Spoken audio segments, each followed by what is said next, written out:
Senhoras e senhores, retomando as nossas palestras, vamos receber agora, nesse momento, a Maíra Moreno Machado, ela que é coordenadora de Relações Institucionais do Itaú, com a palestra Plataforma de Mobilidade Urbana do Itaú. Vamos recebê-la? Uma salva de palmas.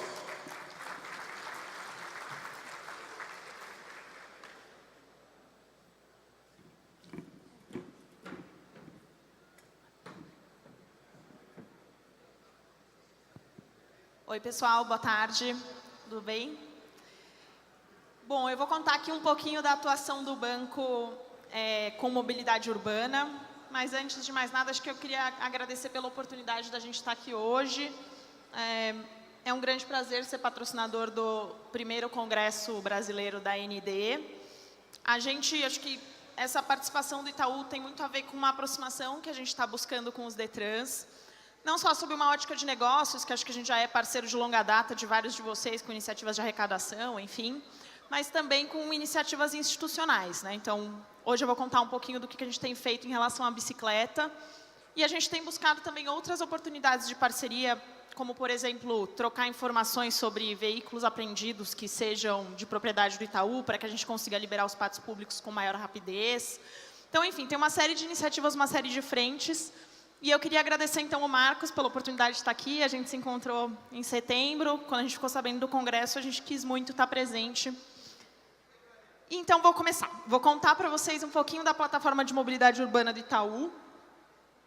E acho que vale a pena começar dizendo por que a gente investe em mobilidade urbana, né? O banco, tradicionalmente, investe em várias causas, né? Então, a gente começou a investir em cultura, educação, esporte já há 20 anos. E todas elas têm algum tipo de incentivo fiscal. Então, a gente tem algum benefício fiscal para poder investir em cada uma dessas causas, em maior ou menor grau. Então, cultura, a gente tem mais incentivos do que em educação, por exemplo, mas todas elas têm algum incentivo. Em algum momento, a direção do banco decidiu que queria ter alguma causa em que a gente não tivesse nenhum incentivo do banco, que fosse 100% dinheiro do Itaú. E aí a gente, como um banco essencialmente urbano, começou a olhar, bom, o que a gente pode fazer, né? Qual que pode ser uma contribuição relevante que a gente pode dar para a sociedade? E a gente, enfim, quando começou a olhar as cidades, a questão da mobilidade urbana sempre aparecia, e as bicicletas apareciam como uma solução integrada a outros modais de transporte, evidentemente, mas como uma solução possível para dar uma amenizada nesse problema de mobilidade. Hoje, só para vocês terem uma ideia, a gente deve ter mais ou menos 850 sistemas de bicicletas compartilhadas no mundo. Em 2004 eram 13. Então é uma coisa que explodiu, assim, e a gente identificou essa oportunidade de trazer o sistema para o Brasil. Quando a gente começou no Rio, não tinha nenhum sistema de bicicletas compartilhadas de grande porte no nosso país. Enfim, e aí foi super bem sucedido, né? O tema do congresso é o jovem, né, e a transformação no trânsito, e acho que a gente tem visto cada vez mais jovens optarem por usar bicicleta como um meio de transporte no seu dia a dia. Então, e a gente sabe todos os desafios que isso traz, né, para ter uma convivência harmônica entre os diferentes modais e tudo mais. Então, vou contar também um pouquinho para vocês como é que a gente atua em frentes de conscientização. Mas antes... então, aqui eu já falei um pouquinho, né, acho que o nosso foco é promover a bicicleta como meio de transporte e sempre com um viés de integração entre diferentes modais de transporte. Então, não é só a bicicleta, pode ser a bicicleta e o ônibus, a bicicleta e o metrô, a bicicleta e o carro, né? E essas iniciativas de conscientização que eu vou falar daqui a pouquinho. Mas, antes disso, eu trouxe alguns dados que a gente tem sobre como é que você faz para aumentar a segurança das bicicletas no trânsito, né? Então, uma das coisas quanto mais gente pedalando, mais seguro é pedalar. Então, por quê? Porque, enfim, existem algumas teorias, né? Eu trouxe aqui um dado da Federação Europeia de Ciclistas que fala, né? Então, se o uso da bicicleta dobra, tem até uma porcentagem aqui, 34%, né? Cai o risco da pessoa que está pedalando. Mas, de qualquer forma, por que diminui, né? Porque, primeiro, a bicicleta deixa de passar despercebida, né? Então, você vai ter cada vez mais bicicletas e a bicicleta vai ser cada vez mais visível para os motoristas. E os motoristas passam a conhecer gente que pedala. Então, é o filho do amigo, é algum colega de trabalho. Então, a bicicleta deixa de ser vista só como mais um obstáculo, mais um problema que está atrapalhando, para ser vista, enfim, para ganhar uma característica mais pessoal e aí as pessoas vão se tornando mais cuidadosas. Trouxe mais alguns números aqui. Então, aqui, esse primeiro gráfico mostra que, na Holanda, mais ou menos 25% dos deslocamentos acontece de bicicleta. Lá, o número de mortes a cada 100 milhões de quilômetros pedalados é mais ou menos 1. Né? Nos Estados Unidos, que menos de 1% das pessoas se desloca de bicicleta, esse número é 6 vezes maior. Então, o simples fato de ter mais bicicleta na rua torna mais seguro. E aqui embaixo eu trouxe um gráfico de Nova York que mostra que, à medida que a quantidade de ciclistas foi aumentando na cidade, a quantidade de acidentes foi caindo. E, claro, é óbvio que se você investe em infraestrutura, como Nova York fez, você também melhora muito a condição de, enfim, de ciclabilidade ali da cidade, de segurança das pessoas que estão em cima de uma bicicleta. E aqui na Holanda também eles fazem aulas com as crianças desde a escola, para também fortalecer essa segurança de quem pedala.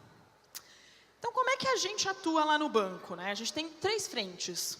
O compartilhamento de bicicletas, que já falei um pouquinho, são as laranjinhas, eu vou até mostrar todas as cidades que a gente está presente com ele. Infraestrutura, porque, enfim, de novo também, como eu já falei, assim, as ciclovias, as ciclofaixas, enfim, adequações estruturais, estacionamentos, são fundamentais para você garantir que cada vez mais gente pedale.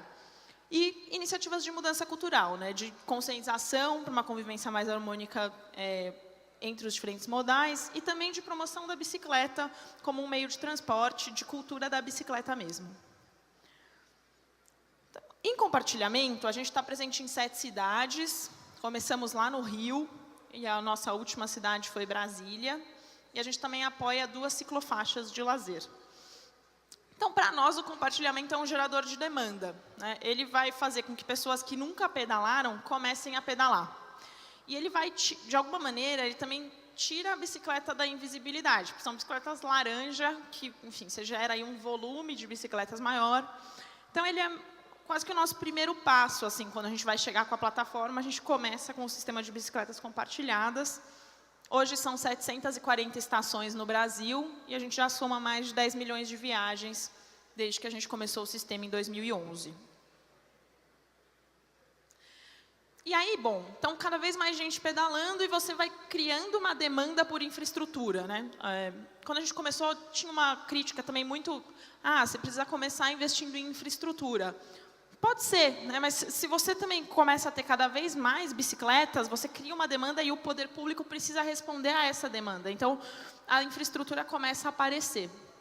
E para apoiar os municípios nisso, a gente tem uma série de iniciativas. Então, vou só dar aqui alguns exemplos.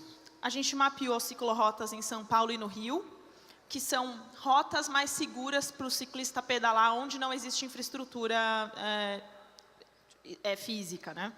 A gente também fez um workshop com o Google, com todas as cidades que a gente tem o sistema, para que as próprias pessoas possam alimentar com as rotas que elas usam de bicicleta, então elas compartilhem esse conhecimento com quem quer começar a pedalar. A gente tem infraestrutura para os nossos funcionários, nos polos administrativos, bicicletários, paraciclos. A gente tem investido cada vez mais em bicicletários públicos, porque muitas pessoas que começam a pedalar com as laranjinhas acabam adquirindo as próprias bicicletas. Então, quem incorpora a bicicleta no seu dia a dia, torna isso um hábito, ela tende a comprar a própria bicicleta e aí você cria demanda por um local para estacionar. Então, aqui tem algumas fotos do bicicletário do Largo da Batata, de um bicicletário container na Praça dos Arcos e de um bicicletário no Farol da Barra, em Salvador. A gente vai inaugurar mais um nos próximos dias em Salvador também. E esse último, Bike na Comunidade, é uma iniciativa que é um conceito e a gente vai testá-lo também, enfim, ano que vem, com certeza, que a gente vai fazer a doação de uma infraestrutura para as pessoas de comunidades fazerem a gestão por elas mesmas. Então, ser ali um polo de geração de renda e fazer a bicicleta chegar também mais nas periferias. E conscientização, aí aqui acho que é o que a gente tem de maior conexão com vocês, e é uma frente de trabalho que a gente quer dar muita força em 2016, que é a formação de condutores, né, com foco em bicicleta. A gente começou isso em Pernambuco, por meio de uma parceria super bem sucedida com o Detran de Pernambuco, que queria fazer essa inclusão, então a gente apoiou, patrocinou a iniciativa. E lá foi muito legal, porque eles fizeram um ciclo completo, né? Então, começou com a inclusão de questões na prova teórica dos CFCs, aí isso gerou uma demanda nas autoescolas por conteúdo para trabalhar com os alunos.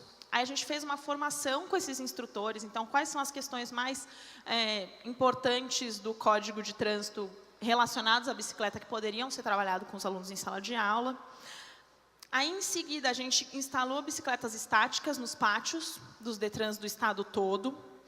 E aí fez uma formação com os examinadores sobre quais eram as coisas que deveriam, enfim, ser analisadas em relação àquela novo item da prova.